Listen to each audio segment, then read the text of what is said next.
আপু কোথায় যাচ্ছ, পালাচ্ছ কেন?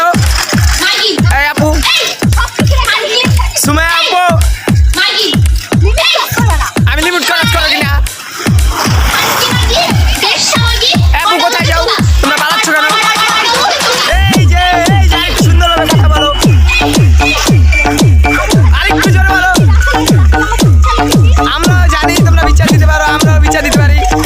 পজ করো, এখানে এসে আবার আমাদের সাথে বেয়াদবি করো। ওকে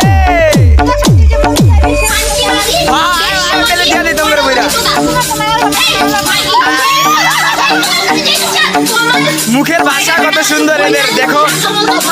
হ্যাঁ, গোলাপ ফুলের পাপড়ির মতো।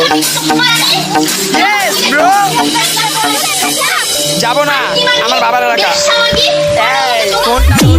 ফোনটা ধরলে একটা ঘুষা খাবে।